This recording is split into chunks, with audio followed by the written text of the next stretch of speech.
FSN Radio. It's all about what's next. Go to financialsurvivalnetwork.com and sign up for your free weekly newsletter. You'll also get 3 free reports. The Financial Survival Network. It's all about what's next. Welcome. You are listening to the Financial Survival Network. I'm Kerry Lutz. It's the last day of July 2017. Well, if you were thinking of wanting to get away, perhaps you might want to consider the purchase, finance, acquisition of an RV, a recreational vehicle. Is that an indicator that you should be aware of? Well, let's talk with John Rubino about it. But first, if you got any questions or comments, email me at kl@kerrylutz.com. John, good morning. Morning, Kerry. Yeah, big toy sales are a pretty good indicator of our place in the business cycle because people tend to buy the really big, really frivolous stuff like boats and RVs towards the end of a cycle when, they've already bought their lesser toys and the good times seem to be rolling on forever and people are offering them financing at insanely low rates, et cetera, et cetera. And so that's when you see a spike in RV sales, for instance. And that's what we're seeing right now. RV sales are at record levels, and they're almost going parabolic. If you look at a chart, it's a steeply upward sloping arc that shows no sign of leveling off or anything. So that's a pretty good indicator based on history that we're towards the end of the cycle. And there's one twist this time, though, and that is that a lot of millennials are buying RVs because they can't afford houses.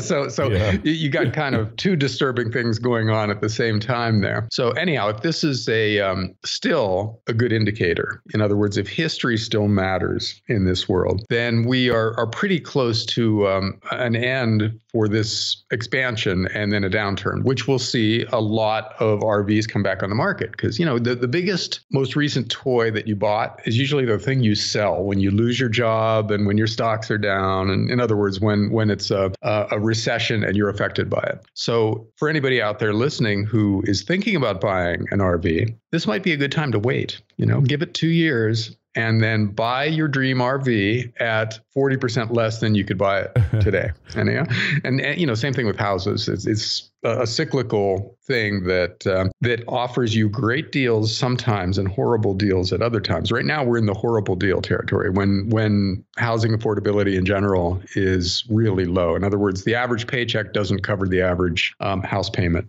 as well as it should.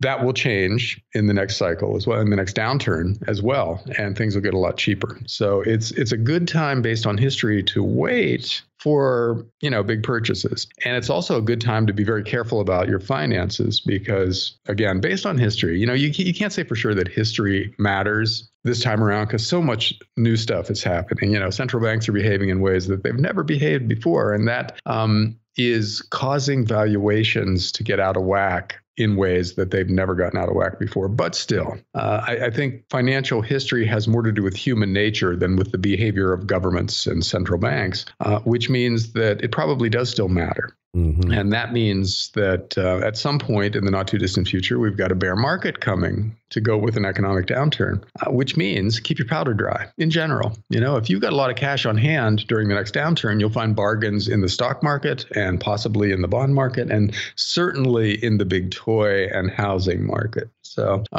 this is in a lot of ways like 2006, 2007 statistically. A lot of the numbers are the same. And if you waited to buy your gigantic pickup truck or your RV or whatever for just a couple of years from that point, you got phenomenal deals. So wait, keep your powder dry, and you're probably going to be glad you did 2 years hence. Well, there's another issue here too as well, and that is one of employment, because you might be one of the ones who loses your job, and then you're not going to be able to pay for this stuff, John. And you'll be really glad you waited. Then you'll be really glad. Well, the issue of hiring people under any economic circumstances is a nightmare, which is why if you're thinking of hiring somebody, you got to think about ZipRecruiter.com. And you know how hard it is to hire people, John. I mean, with ZipRecruiter, you can post your job to 100 plus job sites with just one click. And then their powerful technology takes over and efficiently matches the right people to your job better than anyone else. And that's why ZipRecruiter is different. Unlike other job sites, John, ZipRecruiter doesn't depend on candidates finding you. It finds them for you. And in fact, over 80% of the jobs posted on ZipRecruiter get a qualified candidate in just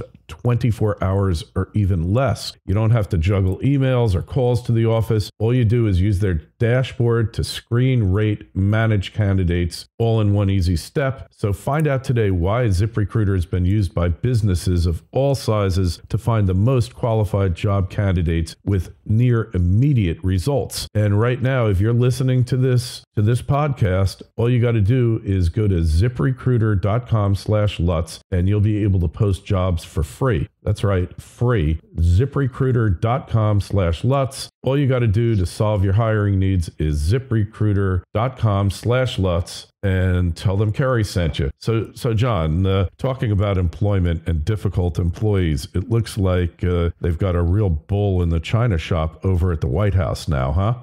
Yeah, this is a great story. Trump hired a new communications director named Anthony Scaramucci. And basically the first thing he did, as soon as his name was announced, an interview came out with him that he'd done very recently, in which he called two of his bosses really vile names, just said the kind of stuff that you would never say to your boss under any circumstances. And then Reince Priebus, the chief of staff, who was Scaramucci's boss, quit right after that, or was fired by Trump and replaced by somebody. But Steve Bannon, one of Trump's main advisors, is still there. Mm-hmm. And Scaramucci said some really nasty things about him. So imagine the first staff meeting of this newly configured White House, which has to take place really soon, right? I mean, these guys do sit at a conference table, presumably, and hash out administration policy. But now you've got this guy who's kind of an underling, I guess, of Steve Bannon. I would think that chief advisor ranks higher than communications director. I'm not 100% sure about that, but probably. Mm-hmm. And you got them sitting at the same table. If we could get video of that, it would break the internet. That would be YouTube's all-time biggest. Yeah, they'll be looking to leak that. Whoever the leakers are will want to leak this one, right? Oh my God. Yeah. That would be a classic. It would give you and me something to talk about for weeks on end here. Because, but anyhow, that's the current state of the Trump administration is kind of chaotic because of this. Because he's got people who are actively feuding in really blunt ways with each other, who are still working for him. They're still in the same room a lot of the time. They're walking down the same hallways, and they're also actively looking for leakers to fire them. So you've got staffers who don't know if their jobs are going to be still there tomorrow. And you've got people really hating each other and making it public. And they're all interacting in random ways. They're all working in the same office complex. So I think this story has some legs, probably. More stuff is going to come out. More things are going to happen that are going to make this seem more like a reality show than a fully functioning government. And hopefully that doesn't lead to any actual violence out in the world. But as it stands right now, we got a lot of conflicts going where Russia is kicking out hundreds of American diplomats, and Trump is saying things to China that's leading China to respond, and he's threatening to take care of North Korea, which now apparently has an ICBM capable of reaching the U.S. mainland. So there's a lot of stuff going on out there that sounds pretty disturbing, and that could, with a single mistake by a lower level soldier somewhere, lead to an actual shooting war. So this is a scary time that has a lot of moving parts. A lot of which are happening overnight for the U.S. markets. So we could wake up to turmoil any day going forward now. Mm-hmm. Hey, so what about the fact that he's got General John Kelly now as his chief of staff? This is a no-nonsense former four-star Marine general, and he's walking into this, far be it to me say dysfunctional, but certainly a very tense situation here. What is this guy going to be able to bring to the table? Who knows? I think most people aren't familiar with him. Presumably, he's run organizations before, because that's what political generals do. They tend to run big chunks of the military. And so he's got experience doing that, but who knows? His job is apparently to root out all the leakers and get rid of them, which doesn't say a lot about the working environment in the administration right now. But other than that, it's yet another unknown quantity out there doing things that might or might not be good for the administration and for the country. We'll just have to see. But it is, from a pure political theater point of view, a lot of fun to watch. These are colorful people compared to, for instance, the Obama administration, where they had a lot of technocrats and a lot of professional politicians who tended to watch what they said in public. Trump's people really don't have that kind of a filter, so they're really good copy. And from a media standpoint, you got to think that someplace like CNN has extremely mixed feelings about what's happening in Washington right now, because they don't approve of a lot of it, but their ratings are up because people are tuning in to see what's happening next, and so for comedians and for straight news shows, the Trump administration is kind of a gold mine in a lot of ways. MSNBC has ratings that were briefly higher than Fox's for a while, Fox News, which, Fox was twice as popular a year ago as MSNBC. So you're seeing a lot of changes out there in the media landscape because of what's going on. And, it's completely possible that those guys, the MSNBC guys, are actually rooting for Trump to hang on and to go, be an 8-year president, a two-termer, just because it's so great for their careers. What'll happen if he leaves, man? They'll be finished. They'll be washed up. CNN will be, heading towards the rabbit hole even faster than before. And wow, what a conflict this is for these guys, right? They're now dependent on somebody they hate. They need Trump to succeed. Yeah, I think if they want to keep their jobs, right, or just keep on doing what he's doing. Talk about a case of cognitive dissonance, huh? Yeah. What a world, Kerry. Hey, and every time you talk about something like this, it always leads back to gold, right? That's what you buy when things are uncertain, and things are extremely uncertain now, no matter how you look at it. Business cycle, politics, whatever. And one other political story. We talked about those voting machines before we went live, and if we have time, that's another thing that ties into what. Let's talk about the hacked voting machines. Yeah. There was a tech conference just lately where they brought in some voting machines that had been used in the 2014 election and asked hackers to try to, to take over them. And it took no time at all. They were able to hack those machines almost instantly, and then had control of them. They could decide what kind of a vote count those machines spit out, and there was no paper audit of something like that. So you can't track it, and those are voting machines that are, current technology. I think what they should do is give equal votes to both candidates and just create total chaos, and have everybody vote for two candidates for the opposing, the Republican and the Democrats. Everybody gets 2 votes, and then we can really see who would win in such a situation, right? Well, that would be one impulse. If you were a hacker with a sense of humor, you make it a perfect tie, an exact numerical tie at the end of the day, and then just let the system spin out into chaos. That would be fun for a lot of people. And we had that in 2000. Yeah, we saw it. They had some paper that they could go back to back then, so they could actually do a recount and come up with a number that wasn't an exact tie, even though the recount sounds like it was a little bit bogus.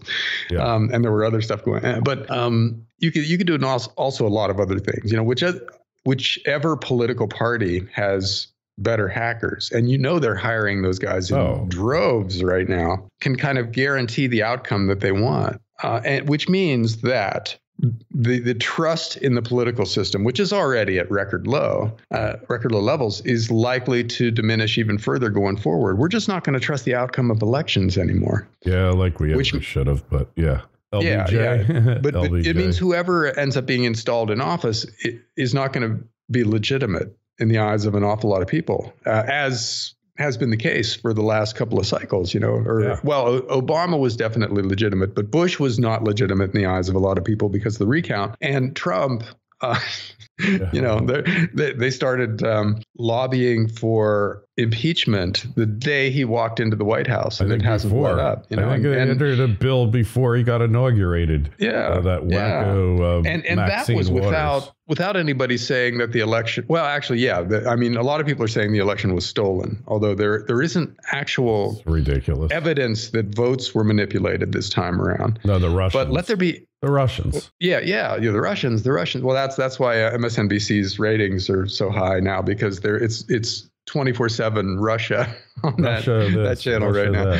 But let there be actual vote counting irregularities that are documented in the next election, and whoever gets elected is not going to be seen as legitimate by 49% of the population. So it's going to be that much harder to get anything done. And the trust horizon, which is a great concept. People should understand how that works, which is that when times are good and the system seems to work, you tend to trust the big systems that are out there, even though they're distant from you. You see them working well, and you tend to give them the benefit of the doubt and assume that they're legitimate and that they are working for your benefit. When things stop working, you kind of you pull your trust horizon in. In other words, you stop trusting the big distance systems and put your trust in what's nearby. The local politicians that you can meet and look in the eye, and local businesses, stuff like that. And that's what's happening in the U.S. now, and really around the world, is that trust horizons are collapsing. People are choosing not to put their faith in big systems and focusing more on their own communities. In one sense, that's a good thing. In another sense, that's a very bad thing, because that means the big systems don't have popular support to do the things that they were designed to do. And a lot of those things are serving legitimate needs. Even if they're using illegitimate means to serve those needs, to an extent, they're serving some needs. And if they can't anymore, then the big systems start to break down. And again, it comes back to gold. The big systems are all based on fiat currencies, which are the ultimate financial big system. It's a government-controlled and created money, which finances these huge financial institutions, these big, giant mega banks. And that's what runs the world right now. Well, if we decide we don't trust those things, we don't want to hold fiat currency anymore, we don't want to buy the stocks of Citigroup and JP Morgan Chase or do business with them anymore, that whole thing starts to fail. And it's not clear what replaces the fiat currency / fractional reserve banking system when it starts to break down. But we know those currencies, the dollar and the euro and the yen, won't be as valuable to most people when that happens. We'll get the Austrian economics crack-up boom when people just lose faith in their local currencies and don't want to hold them anymore. And their value, because of that, plunges, which is the same thing as saying you have hyperinflation. And anybody who trusted the government in that circumstance is wiped out. So you want to get away from money that has counterparty risk. In other words, where somebody has to keep a promise in order for that money to hold its value, because the people who are charged with keeping those promises will have less and less ability to do that going forward. Gold and silver historically have done great in times like that. Their value in local currency terms soar. So I think we're headed for something like that again. Timing is impossible to predict, but the ultimate outcome of a shrinking trust horizon, political failures at every level, and excessive debt being accumulated around the world, that's a crack-up boom, right out of the Austrian economics textbook. So it's coming. And you'll want precious metals as your risk-free capital when that happens. For sure. Hey, one other thing just wanted to cover with you, because I thought it was really entertaining. Trump now is threatening to cut off the subsidies to the congressional staffers and the congressmen themselves that they currently receive under Obamacare. Now, that could be a really powerful weapon when you think about it, to getting them to pass some kind of reform legislation on this abomination. Kerry, if I'm not mistaken, those guys cut themselves a better deal than Obamacare. They have their own healthcare system, certainly their own retirement system. They're not on Social Security. And it's much better than what you and I have access to. Well, the way they got their health care jacked up and, Cadillac Rolls-Royce quality is the Office of Personnel and Management made a determination that Congress was a small business, and therefore they qualified for all these subsidies and everything. So it's an easy administrative action by Trump just to dump that. I mean, literally, the Secretary of whomever, probably of Health, Tom Price, can just dump it and gone. And that'll be thousands of staffers who have to pay thousands more. They'd be in the same position as the rest of the country. Might be his best card to date. That, and he said he's not going to subsidize the insurance companies anymore, or he's contemplating it. That could really push them over the edge, don't you think? I think that we're headed for chaos in the healthcare market because Obamacare itself, as it was originally set up, has some fatal flaws. So the program itself would probably fail without all the other stuff that's going on, just because it's incredibly expensive. You know, you look at the level of subsidy that the average family qualifies for, and it's a ton of money. You know, a family can get $10,000 or $15,000 a year from the government for healthcare. And that adds up to a lot of money going forward, which, you know, obviously we have to borrow because we're borrowing so much to begin with. You know, we're not balancing the budget. So anything else we spend is by definition money we have to borrow. And so this is a new gigantic drain on a federal treasury that's already overstretched. You know, we already, under Bush, we doubled the national debt, which means he borrowed as much money as all the previous presidents put together. Right. Under Obama, we did it again, you know, and you can't keep doing that. The law of mathematics of compounding means that the parasite eventually kills the host when you're growing exponentially. And this just turbocharges the process, you know, unless they find a way to make government subsidies for healthcare a lot less expensive, the current system won't work either. So we have a multi-pronged collapse imminent here. Well, I'm sorry, inevitable here.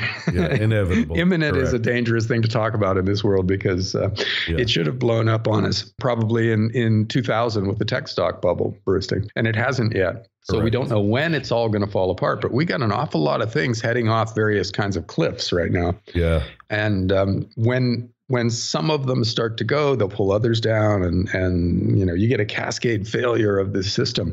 We don't know when, but Obamacare, but healthcare in general in the U.S. is certainly part of that story because it's way beyond our means to afford, but we don't know what to do otherwise. You know, we do not know how to run a healthcare system with today's level of technology that's affordable. And it's possible that it is impossible. You know, maybe you just can't run a national healthcare system that works with this level of technology. You know, stuff just costs too much right now. If you have a bad heart, it's $1 million. If you have cancer, it could be more than $1 million by the end, you know, because we can keep people alive, but we can't cure them.